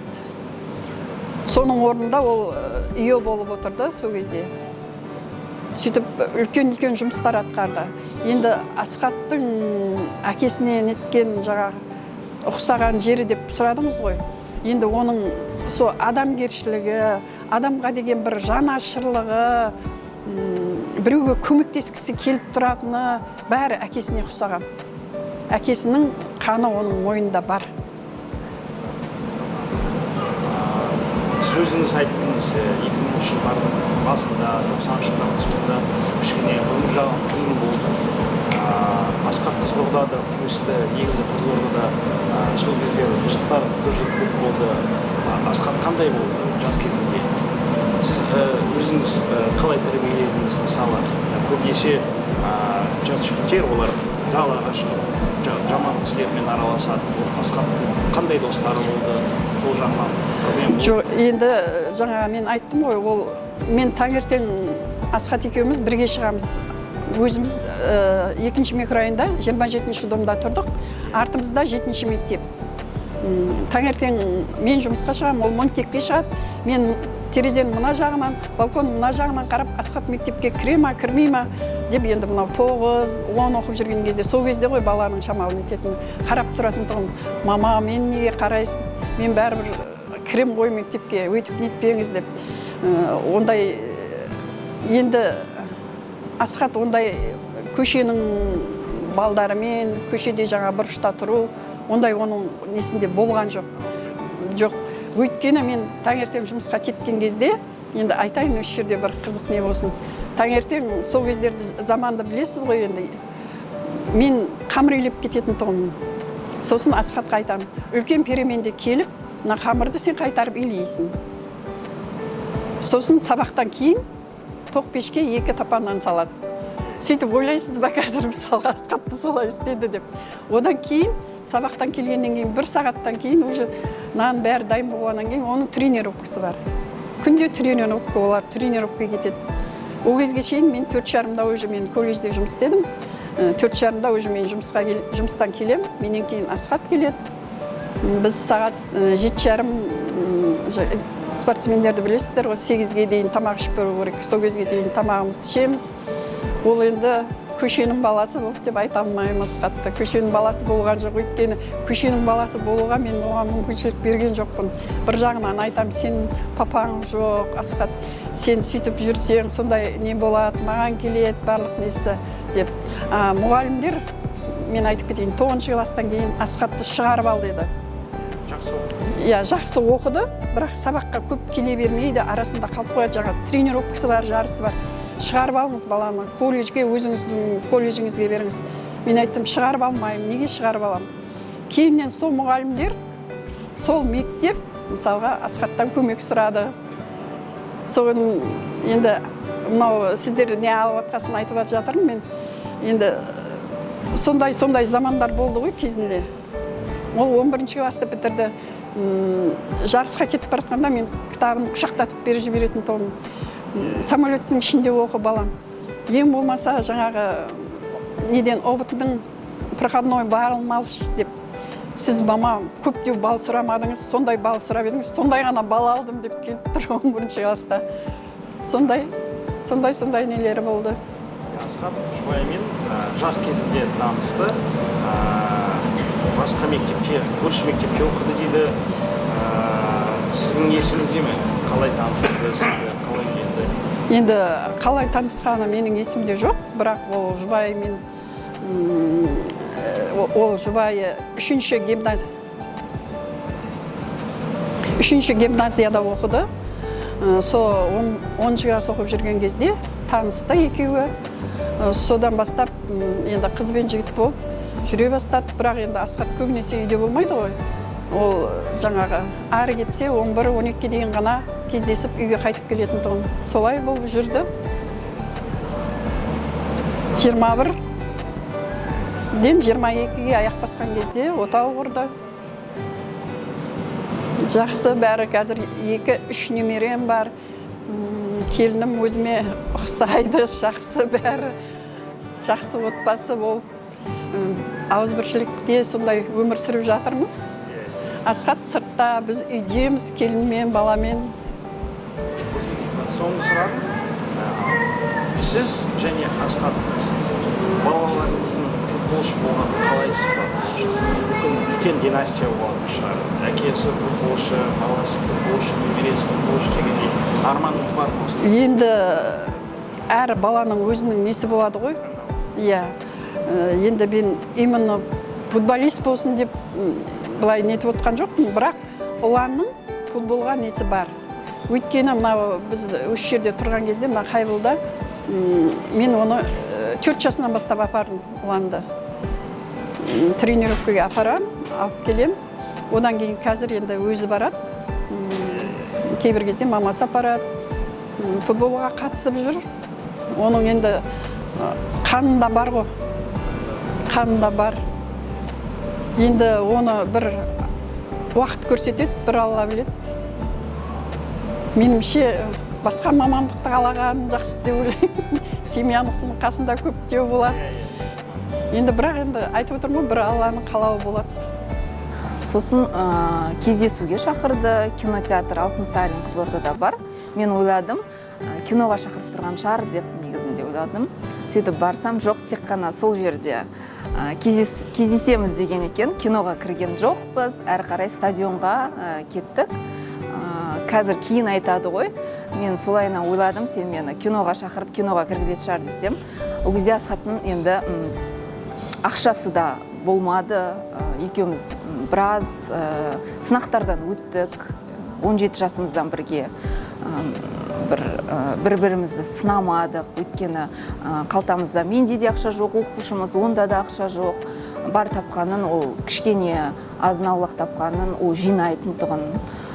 Сондықтан да кейде екеуміз Қызылорданың ыстығын енді барған болсаңыз білесіз, 50 градусқа дейін. Сонда да екеуміз кездесіп тұратын тұғынбыз, өзіміз су құйып алып, сонда махаббатымыздың беріктігі деп ойлаймын. Қазір мысалға ойласан, қалай өткенбіз деп таңғаламыз екеумізде. Арманымыз көп болды біздің Асхат екеуміздің, және де арманымыз бір жерден шығатын тұғын. Қазір мысалға Құдай қаласа үйге көшейік деп жатырмыз, үлкен жер үйге. Сол кезде кездесіп жүрген кезде айтатын тұғынбыз. Асхат айтатын тұғын, үлкен үй армандаймын, жер үй армандаймын деп. Мен де сондай тұғынмын. Мен өзім туылғаннан жер үйде тұрам. Асхатқа бірінші тұрмысқа шыққан кезде көрдім, этаж үйді. Мен де айтатын, маған да жер үй ұнайды. Есіктің алдында тапчан дейді ғой, сол жақта дастархан жайып, туыстарымыз шақырып, бауырсақ пісіріп солай. Ол да соны қалайды, мен де соны қалаймын. Енді Құдай куә, амин деген шығар. Қазір сол күнімізге жетеміз, Құдай қаласа. Сол бір көз қараспен болғасын, Асхат екеуміздің махаббатымыз да бірге сынақтардан да өтіп келеміз деп ойлаймын. Футбол болғасын, ондай болып тұрады. Ертеңгі күні не боларын білмейсің. Айтады ғой, бір аспанға көтерсе солайынан түсіріп салады деп. Асхатта қиын сәттер болды, әрине. Екеуміз қыз бен жігіт болып жүргеннің өзінде оны Қайсар командасына алмай қойды. Сол кезде ол маған Асхаттың ұнайтыны мінезінде тұрақтылығы, еңбекқорлығы, шыдамдылығы. Ол берілмеді. Ол кәдімгідей стрессовый состояниеға түсірді деп те айтады. Айтуға болады, бірақ ол әрі қарай футболды жақсы көргені соншалықты жан-жақтан іздестіріп, Алматы қаласының бір ауылында ма бір командаға кетті.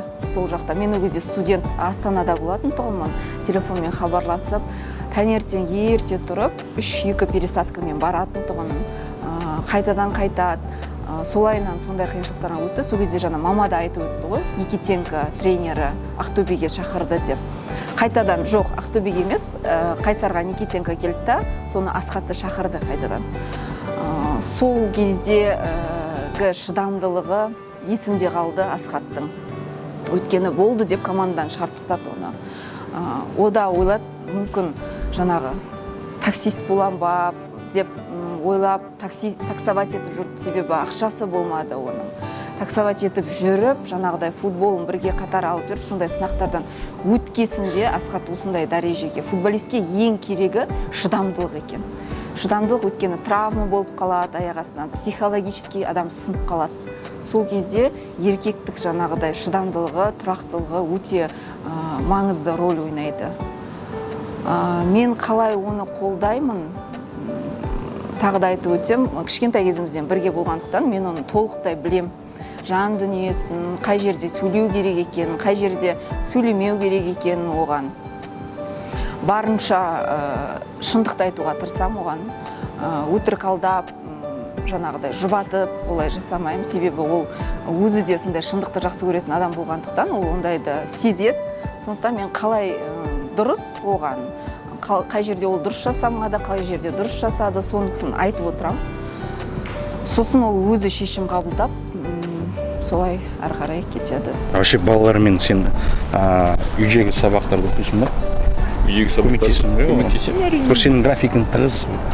Жоқ, енді мен өзім барған кезде енді 1-2 күнге барамын ғой, демалыс болған кезде или ойын Астанада болған кезде көмектесіп тұрамын енді білгенімді не істеп. Олар да қазір енді электронный ғой, тоже мектепте қазір андай не дейді ғой, қалай? Онлайн ба? Жоқ, онлайн емес андай. Онлайн күнделік онлайн, да. Олар солармен жібереді екен қазір вообще. Бізде ондай болған жоқ, домашний заданиені жазып алатын едік қой үйге. Қай пәндерден көмектесесің? Мысалы, гуманитарий жағынан или математический сұрақ? Жоқ, математический сұрақтар, сосын жаңа қазақ тілінен, әдебиеттен, нелерден көмектесемін сөйтіп. Үлкендермен де кішімен де көмектесесің сонда? Екеуімен де, екеуі бірге отырады ғой, екеуі бір-біріне көмектеседі. Аралары тек 1,5 жас қой алдың. Аралары, почти құрдас екеуі. Сосын сенің жұбайың кәсіби бизнес-вумен. Уақыт жоқ, постоянно дела деген. Вот, жұбайың туралы айтып көрсең. Жұбайым туралы айтсам, ол аты Махаббат. Біз екеуміз 10-шы класстан бері біргеміз. Бір класста оқыдың ба? Жоқ, бір класста емес, басқа мектепте оқыды, қарама-қарсы мектепте. Она училась в гимназии, а я просто в школе учился. Сосын сен хотелось перевести сама в мектепке? Нет, не хотелось. У меня никогда не было жаңа айтады ғой, 6-шы сабақ менде ешқашан болмаған. Ода 6 сабақ болған кезде менде 5 сабақ болады, алдынан барып күтіп тұрамын. Кәсіппен айналысамыз енді ол. Жаңа семейный бизнес дейді ғой, семейный бизнес, ресторанымыз бар. Өзі қалап, өзі жұмыс істегісі келді. Ол идея бізде қашан келді? 2016-да мен Астанаға ауысам.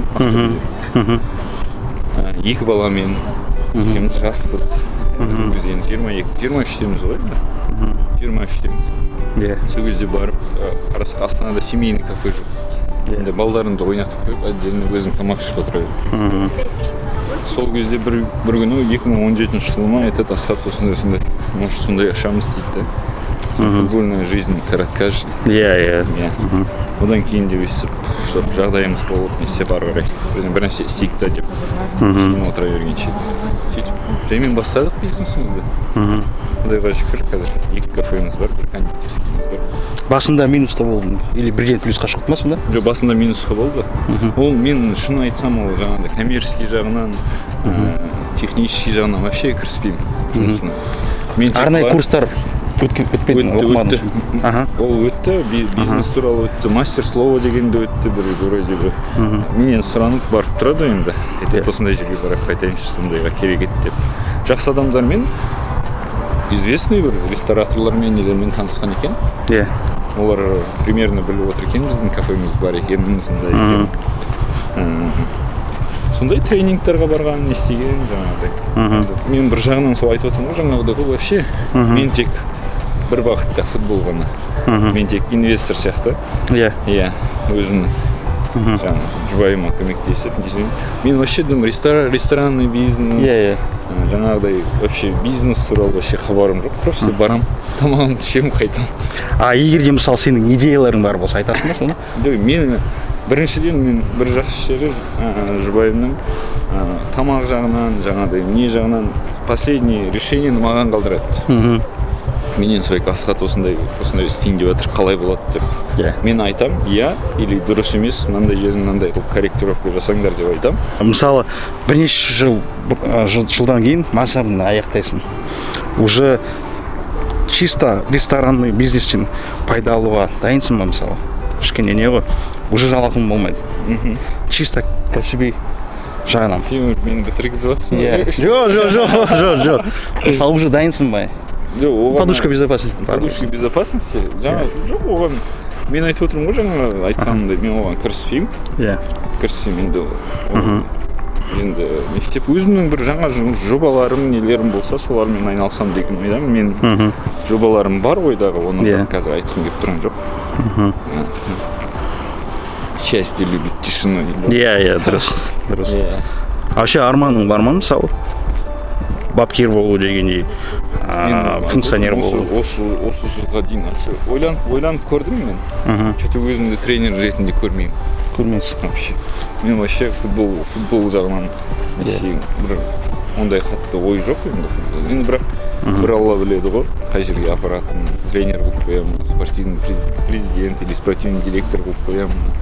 Бірақ ондай ойға енді білмеймін, футболды істегеннен кейін жанұяма бөлгім келеді көп уақыт. Футболдан кейін. Может, 1-2 жыл жанұямен жүремін да содан кейін. Демаласың, сосын жұмыс жүрім деп шаршайсың. Может, содан кейін сәл бірақ енді. Былай қарап отырсаң, ертең не болатынын білмеймін. Ешкім білмейді ғой. Ешкім білмейді.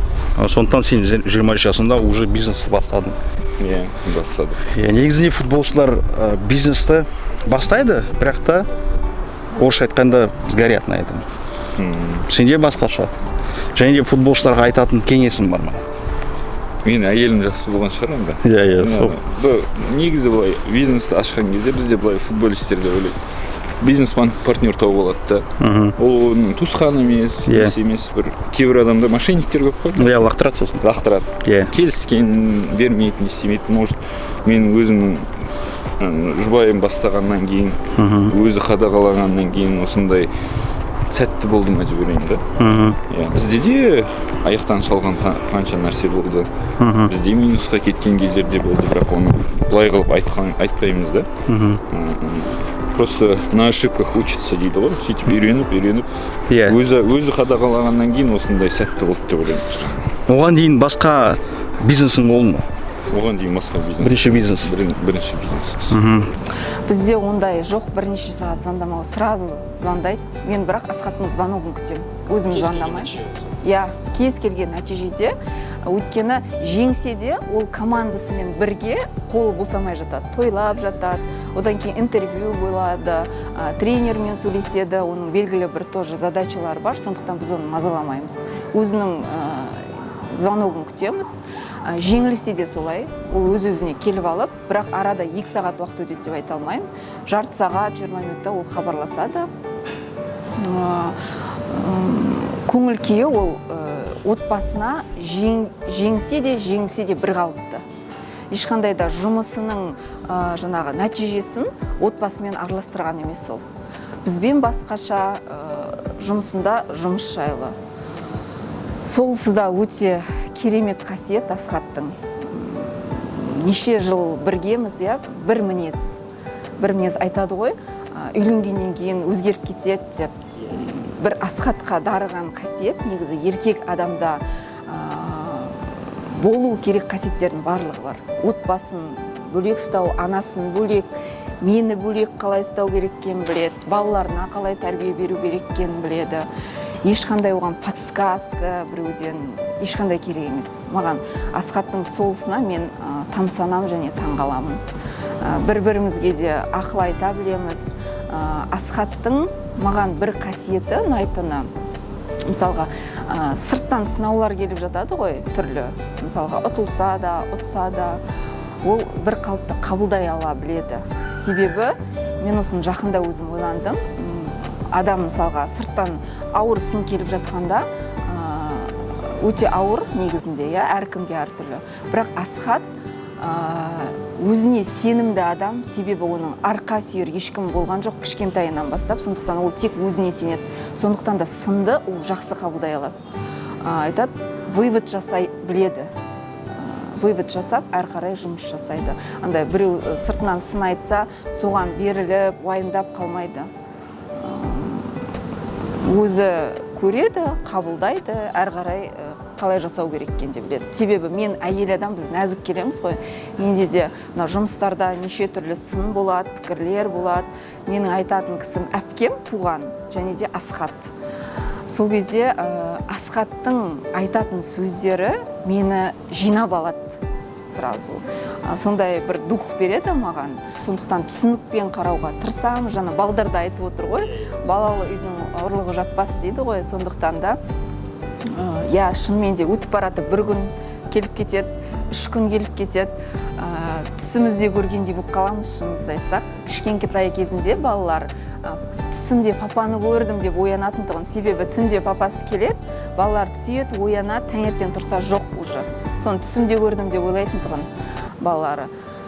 Енді мен футболист болғасын үйрендік, сондай өмір, біз оған поддержка беруіміз керек. Отбасы өте маңызды роль ойнайды оған, себебі егерде біздің қарым-қатынасымыз дұрыс болмаса, ол футболда оған себебін тигізеді.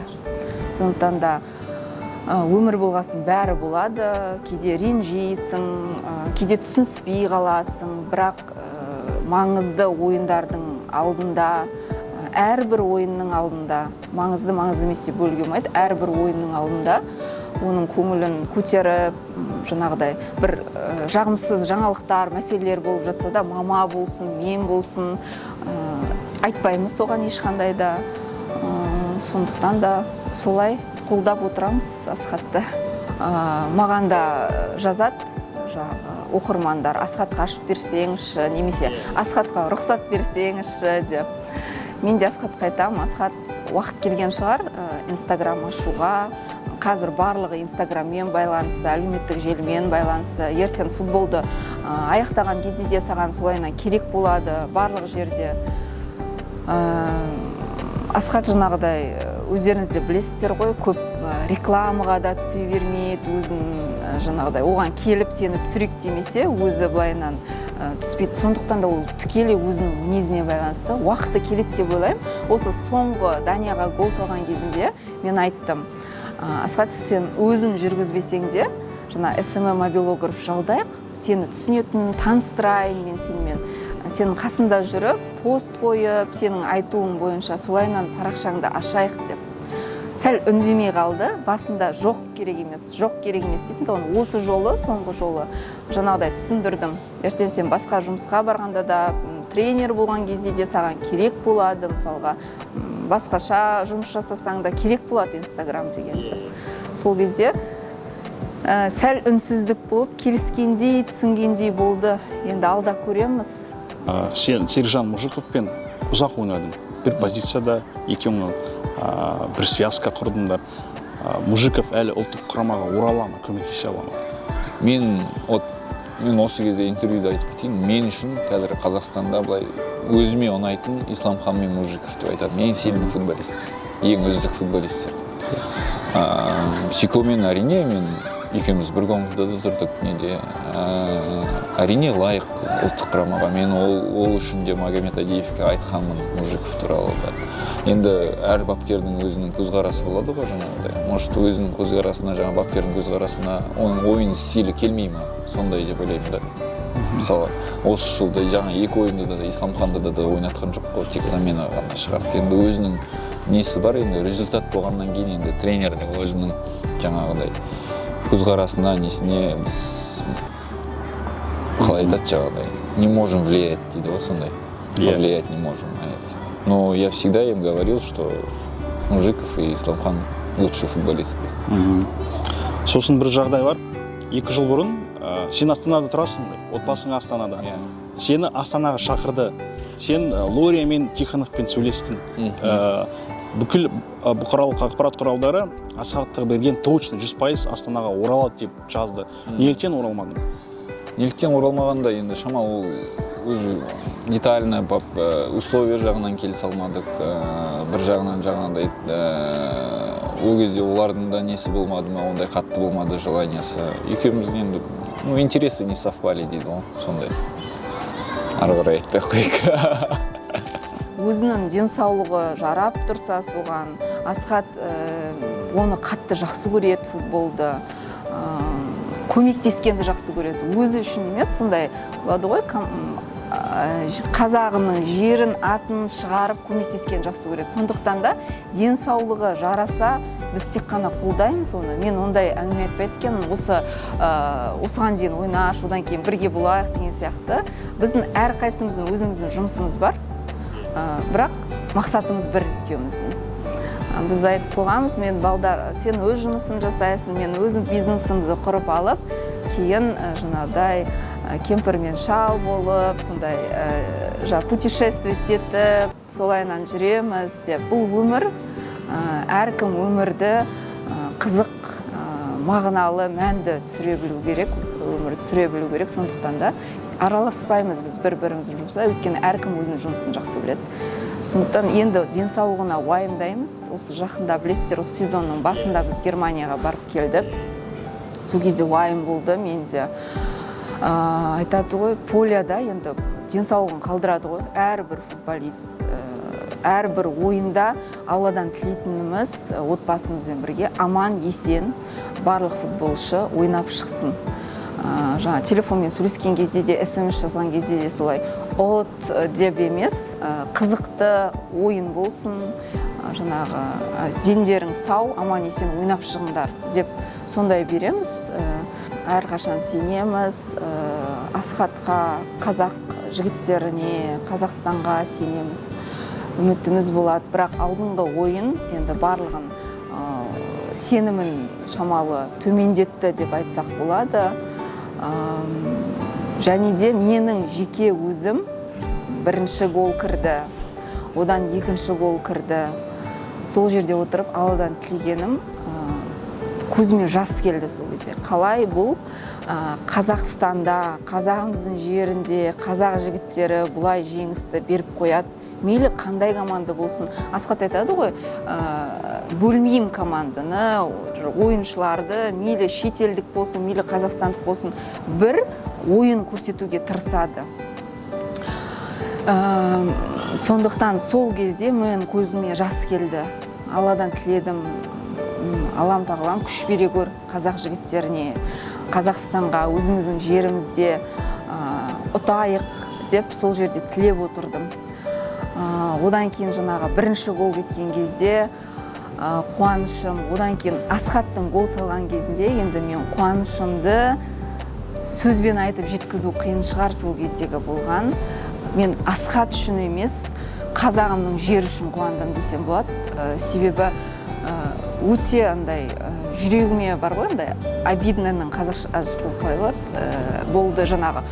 Каждый раз гол салып, жаңа Данияның ойыншылары және де Диптің қасында болды, олардың болельщиктері. Соларға келіп, қуанып, аналар бір-бірін қуанып жатқан кезде жүрегімде жаман сондай сезім болды. Мейлі олар өз жерінде олай жасап жатса жақсы ғой, өзіміздің жерімізде біздің қазақтың жігіттері солайынан қуаныш бере көр деп Алладан тілеп отырдық. Сол кезде Асхаттың гол соққан кезінде енді бүкіл халықтың қуанышы сөзбен айтып жеткізуге болмайды. Өте керемет болды. Негізі сол Асхаттың голы қазағыма да, жаңағы футболшыларға да сенім берді. Ұтуға болады деген сенім берді. Сосын үшінші гол Абаттың енді барлығын шешті. Сондықтан да өте керемет болды жеңіс.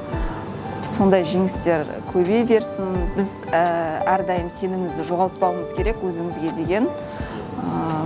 Олайынан таңдамау керек, ол мықты ойыншылар, біз надан жеңіліп қалсақ, енді анадан вообще жеңілеміз деген сияқты.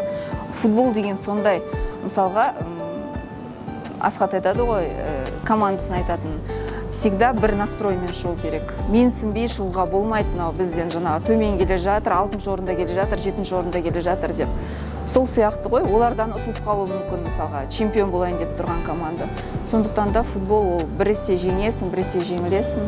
Ақтөбеге қарсы ойыннан кейін бірден Астанаға ұштың. Не себепті? Отбасын сағындым. Отбасымды, бала-шағамды, ата-анамды барлығын. Осы уақытым болған кезде, енді бұл жақта өзім жалғыз болғандықтан, көп уақыт сол жанұямен өткізгім келеді, өйткені футбол өмір өте тығыз дейді ғой, ойындар болады, ойындар көп. Бала-шағама тәрбиесіне қатысқым келеді. Сондықтан сол осы уақыттарымда ұшамын Астанаға. Не істедің Астанада? Астанада үйде демалдым.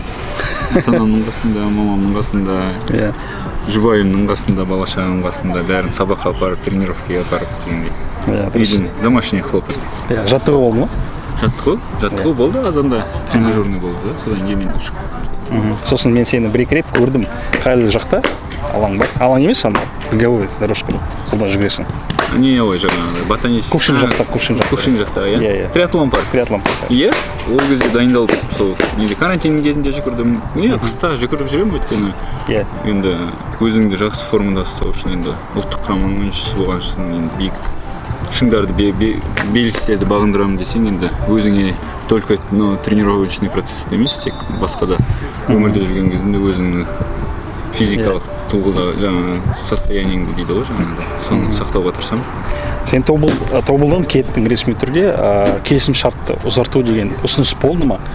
Біріншінде ұсыныс болған жоқ, шынымды айтсам. Біріншінде келісе алмадық, ол айтты, біресе былай деді, біресе былай деді, одан операцияңды төлеп береміз деді. Мен операцияға баруым керек еді, солар төлеп беру керек еді.